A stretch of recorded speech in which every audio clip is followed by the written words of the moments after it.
Bem-vindos a mais um pós-jogo aqui no Camisa 12. Muito obrigado a todos vocês que estão sempre ligados aqui no canal. E se você está feliz com a classificação do Atlético, já clique em curtir agora aqui no canal para você não esquecer. De repente você sai no meio do vídeo, a luz da sua casa acaba. E se você não está feliz porque torce para outro time, mas está visitando o canal, clique em curtir também para dar uma força pra gente, beleza? Bora falar sobre a classificação na Copa do Brasil. Olha, gente, a gente estava precisando de um grande desafio assim. Tudo bem que a gente já venceu alguns jogos do Brasileiro, como o Flamengo, por exemplo, mas um grande desafio, principalmente de mata-mata, que é realmente um grande jogo, é o primeiro assim, grande desafio do ano que o Galo consegue passar por ele, já que ficou pelo caminho na fase de grupos da Copa Libertadores da América. E eu vou repetir aquilo que eu falei contra o Flamengo lá no Independência. A gente não ganha de um time qualquer hoje. Não é um Flamengo desorganizado, né? É um Santos. O Flamengo eu estou usando de exemplo no Brasileiro, gente. Hoje eu sei que a gente jogou contra o Santos. A gente não ganha de um time qualquer, um time bem treinado, um time bem montado, um time organizado. Porque a era da internet a gente tem a mania de sempre usar o porém para desvalorizar. Hoje não, já pensou o Galo ganhando fora de casa de um Santos numa Copa do Brasil e principalmente um Santos bem treinado, bem organizado. E a gente destaca assim de um Santos bem treinado, bem organizado. É impressionante como o pós-jogo aqui no Sport TV que estava, né? No Sport TV só citando o trabalho do Sampaoli. Praticamente assim, o resumo do jogo é em cima do Sampaoli. Como que o Atlético reagiu ao estilo do jogo do Sampaoli, como que o Sampaoli tentou parar o Atlético e tal. Mas é porque realmente é um treinador diferenciado e que faz um bom trabalho e isso valoriza ainda mais a vitória do Galo. Então não procure hoje pontos para desvalorizar essa grande classificação do Atlético. Não importa se o Santos já saiu no Paulista, já saiu, lógico que já, né? Porque o Paulista acabou. Mas se não foi campeão paulista, se saiu sendo sul-americano, no processo de São Paulo, no processo de trabalho, hoje é um time mais organizado do que era lá quando foi eliminado e tal, quando o Paulistão, e hoje não é à toa que está na liderança brasileira, porque apresenta um futebol convincente e isso ganha pontos nessa classificação do Atlético. E no começo do jogo, sabe qual partida que eu me lembrei? Primeiro eu vou contar para vocês como é que é a minha madrugada. Hoje, 5 horas da manhã, eu estava fazendo uma planilha de assistência do Horto por ano, por temporada. E eu estava na temporada 2012, 13, assistindo todos os gols do Atlético. E aí eu assisti um jogo que caiu lá no YouTube assim, Galo e São Paulo 2013, por coincidência em São Paulo, por coincidência mais ou menos nessa época do ano, um frio pra caramba lá. E o São Paulo, vocês lembram nas oitavas que o São Paulo começou avassalador, dá vontade de cantar um funk aí? São Paulo começou indo pra cima do Atlético realmente, e o Atlético não conseguia emplacar o jogo. E hoje, no comecinho do jogo, eu fiquei assim, eu falei assim, não, lembrei dos jogos, brinquei com o Sentinho, com o Sade aqui na sala, falei assim, cara, ainda bem que eu assisti jogos hoje, compactos de jogos, para entender um pouco melhor. Eu sei que o Atlético vai se organizar e vai para cima, só não pode tomar o gol, e pimba, toma o gol. E depois do gol ainda demora um pouco mais para se organizar, ou seja, não era uma retranca proposital de 100% de retranca, era uma dificuldade de sair jogando, que a gente já conhece do Atlético de outros jogos, aquela dificuldade de sair para o jogo. O Santos com jogadas organizadas no ataque e o Galo espirrando qualquer bola, chuta no Ricardo Oliveira para tentar cabecear lá um corpo a corpo lá e conseguir uma bola respingada. Faltava organização demais. E o começo de jogo do Santos foi assustador. Eu temia aí por um placar difícil de se alcançar um empate no segundo tempo. Depois o Galo conseguiu finalmente colocar a bola no chão, porque eu falava lá no Alterosa Esporte, ô Rodrigo, seu time não é esse bumba meu boi, vocês conseguem colocar a bola no chão, vocês têm peças para isso, o seu trabalho consegue fazer isso, porque é um bom trabalho. Vamos colocar a bola no chão contra o Santos, não vamos ficar 100% de retranca o tempo todo, não. E o Galo consegue colocar a bola no chão e aí vem um diferencial. Por quê? Aqui em casa a gente tem briga aqui por causa de futebol que vocês não acreditam. E eu defendi o Casares essa semana contra todo mundo, o Seif defendeu o Casares também, meu amigo. Defendeu o Casares também. Então tá, eu tenho um aqui também que ajudou a defender o Casares. É o Alexandre Silva, apresentador aqui da Rádio 98. Grande, vocês podem assistir de manhã e de noite. Esse é o domínio rádio de Minas Gerais, de Belo Horizonte, o maior apresentador de Minas Gerais. Ele me ajudou nessa defesa do Casares pela qualidade de um camisa 10. E os caras falavam assim, por que então que ele não trouxe taça ainda? E a gente falava da importância de um time, o coletivo estar bem. O Casares, o Ronaldinho, não gosto de comparar com o Ronaldinho, vamos comparar com o Dátolo. Pegou um time mais organizado na época.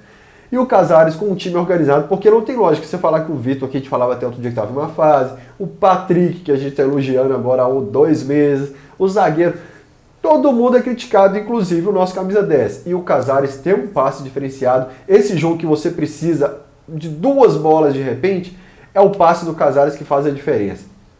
E ele dá aquela bola pro Xará, ele deu uma pro Ricardo Oliveira, o Alejandro teve uma bola para matar, que essa eu não lembro se foi o Casares. A do Alejandro foi o Casares? A do Ricardo Oliveira eu acho que foi. A do Alejandro eu não lembro. Mas de qualquer jeito, no Xará, no segundo gol da virada também, esse menino, seja jogando pelo lado do campo ou pelo centro do campo, no meu entender, o meio-campo de qualidade começa por alguém que sabe, se entende da bola, sabe tratar a menina. E esse camisa 10 aí, esse Juan Casares, é um cara diferenciado, e que bom que ele está aqui no Atlético. E é um cara que no momento de raiva a gente fica doido, igual o Ricardo Oliveira agora, a gente vai falar dele já já. Pode negociar esse Casares, não quer nada com a dureza e tal, mas é um cara hoje que, o Xará, claro, fez 2 gols, mas para mim ele já poderia ter garantido a classificação daquela bola para o Ricardo Oliveira, mas de qualquer jeito deu 2 assistências, é uma base do meio campo, esse Juanito. E falando dos gols do Xará, eu acho que quem mais ganhou com a permanência do Rodrigo Santana, quem mais evoluiu com o Rodrigo Santana é o Xará. Tudo bem que tem o Patrick ali, mas o Patrick não estava no começo desse trabalho dele, e eu não considero o início de trabalho do Rodrigo Santana sinais do Campeonato Mineiro. Aquilo ali é apagar incêndio, você só liga o extintor e vê o que acontece.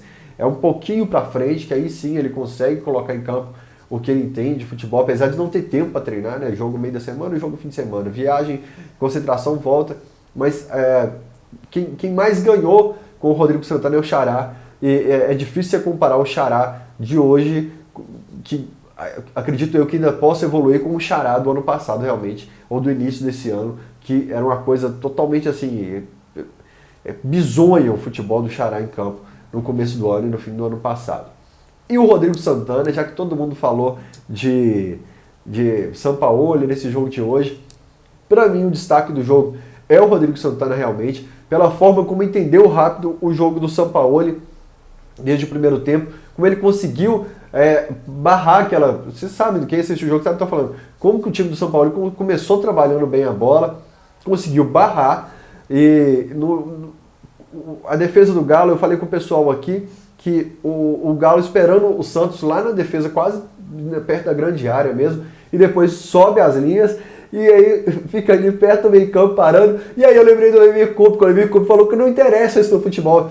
Linhas altas, linhas baixas, isso não existe mais no futebol, e é por isso que um treinador que acha isso importante, que quer entender isso, como que faz a diferença dele, como que ele falou, o Sampaoli está jogando assim, então eu vou amarrar o time do Sampaoli de tal forma. E um jogador do Santos falou assim, que o Atlético jogou por 1, 2 bolas. Não, o Atlético também começou a ficar um pouco mais corajoso, subindo, pressionando a saída de bola do Santos lá no campo de defesa do Santos em alguns lances. Ele conseguiu fazer isso que não fez no começo do jogo, ou seja, mérito de um treinador que entendeu, primeiro, como o Sampaoli jogava, e segundo, como era o ponto fraco desse esquema do Sampaoli. Por isso, para mim, o Rodrigo Santana o nome do jogo e a principal característica dele, porque normalmente a gente fala de ataque, a gente fala de como que ele conseguiu recuperar o Xará, como que ele conseguiu ir para cima do time do Santos, como que a gente não critica mais. Vocês lembram que a gente estava batendo no Rabelo no começo da temporada, no Hever, que no futebol é importante ter memória, porque a gente acaba os 90 minutos, a gente esvazia a nossa memória e joga no lixo. E a gente já não vem criticando essa defesa tanto quanto foi no começo do ano, que foi aquele perrengue todo. Ou seja, mérito pro professorzinho. E aí, no momento de raiva, você lembra disso. Desses momentos em que ele se saiu bem. Porque no primeiro momento de raiva, você vai usar o termo estagiáriozinho para denegrir aí o trabalho, o grande trabalho do Rodrigo Santana até aqui no Galo, esquecendo a Libertadores que não foi dele, esquecendo o Mineiro que não foi dele, que ele consegue uma boa posição na tabela de classificação do Brasileiro e também a classificação na Copa do Brasil. Saiba valorizar também o trabalho desse menino, que é bom demais. E, aliás, mérito do Sete Câmara, velho. Quem diria que eu ia elogiar o Sete Câmara aqui no pós-jogo? Porque o Sete Câmara achava interessante o trabalho do Rodrigo Santana. Aliás, eu acho que o mais importante dessa classificação não é o dinheiro. É uma paz que a gente vai ter nessa pausa da Copa América entre a instituição Atlético com a torcida, essa paz que a gente estava precisando na cidade do Galo por um tempo. Não estou falando só do presidente, do vice-presidente, dos diretores, mas uma paz para trabalhar, para conseguir o Rodrigo sair um pouco das cordas desse ringue aí e começar agora a poder trabalhar, a estudar a situação, porque até então a gente só pagou incêndios nesse primeiro semestre, seja diretoria, seja comissão técnica, seja time em campo, seja torcida. Agora a gente consegue uma calmaria que todos nós estávamos precisando, todos nós, torcedores, dirigentes, jogadores, e inclusive o presidente, coitado, que apanhou nesse pós-jogo aqui já mais do que tudo.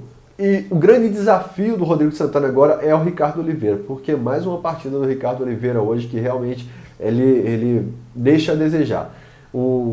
Assim como ele conseguiu passar esse período conturbado da defesa, do Xará que evoluiu, do Patrick que evoluiu, de um Casares que já foi bem em outros jogos, foi bem hoje mais uma vez, o grande desafio do Rodrigo agora se chama Ricardo Oliveira. Vai passar esse período de especulação, de propostas, de buscas por ele. Se ele permanece no Atlético, eu acho que é um jogador que pode agregar muito para um elenco do Galo, que primeiro, a gente já viu que a diretoria, não estou falando do Rui Costa que chegou agora, vou até gravar um vídeo sobre o Rui Costa, mas a gente já viu que nos últimos anos a característica nossa de ir no mercado não é muito popular, né? Não agrada muito a torcida. Então eu tenho um pouco de medo dessa reposição caso o Ricardo Oliveira saia. Primeiro medo é esse.